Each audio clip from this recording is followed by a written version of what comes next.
Good morning, and welcome back to Tuesday Talk. There are a lot of people I talk to that have gone through recent seasons of struggle. And if you ask them, what do you need? Almost all of them say the same thing. I just need a little bit of time to recover. I need to get back to myself. And I value that. I hear what they're saying. They want to fully recover, to be 100% ready to jump back into their routines. But very few people actually value what is necessary to help you fully recover. It's a small word, but it has a powerful meaning, and that is the word rest. That's because in today's society, it seems like everybody wears their exhaustion like a badge of honor. If we can just keep grinding and pushing and going and running, if we can give when we've got nothing else left to give, we call that survival strength. Look at how strong I am. I'm already at my wit's end. I'm dealing with borderline insanity, but I'm making it work. Did you know that's unhealthy for us? And it's unbiblical. If you look at the New Testament, there's a couple of examples where Jesus himself said, if this is what is necessary, this is what you need to do. What about the time that the disciples were in the boat? They're fighting the storm. They're bailing water as fast as they can. Where was Jesus? In the bow of the boat, resting. If you want some encouragement, flip over to Mark chapter number 6. Read around verse 30 or 31. Jesus actually told the disciples, fellas, here's what you need to do. You need to unplug from people for a while, find you a spot, and go rest. He wasn't saying rest is a sign of weakness. He was saying rest is wisdom. It's the way you were created.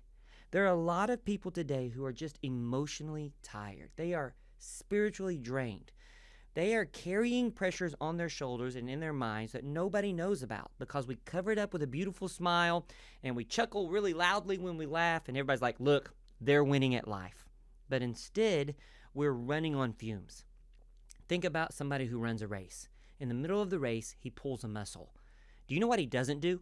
He doesn't get to the finish line and sign up for another race. Instead, he takes a season to allow the muscle to rest and recover. And then he can train again and get strong again and run harder in the next race. If he tries to keep pushing himself, he'll end up never running a race again for the rest of his life. That's because resting allows us to reset our perspective. There are a lot of us today who are so exhausted that everything we face feels heavier. Right now, small problems feel massive. Little frustrations are becoming emotional outbursts from us because we have no more room for tolerance in our life. We are at the end of our fatigue, of the strength of our life, of what we can handle. It gives you the chance to rebuild strength so that you can come back stronger than you were currently running your race. Think about Psalm 23 for just a moment. You know the passage, the Lord is my shepherd. Do you know what the shepherd makes the sheep do? He leadeth me beside the still waters. Sure he does. He restores my strength. Yes, he does. But before he gets you to the water and before he restores your strength, what does the shepherd do? He takes you to green pastures and he makes you lie down for a little while. Why? Because the shepherd knows if he keeps pushing the sheep, they'll pass out from exhaustion. Maybe that's where you are right now. You're not bad. You're not broken. You're just tired. Tired people make emotional decisions.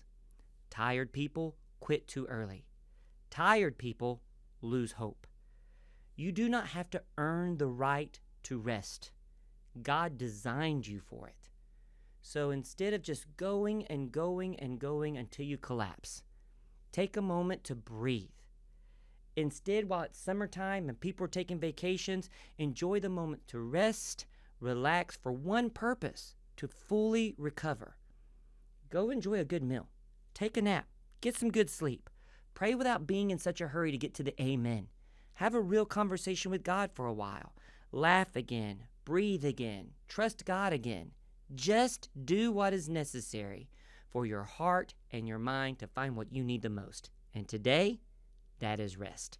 Thank you for joining me this week for our Tuesday Talk. I look so forward to seeing you again next week. May God bless you for the rest of all the days you have ahead of you, if you can find some moments to rest.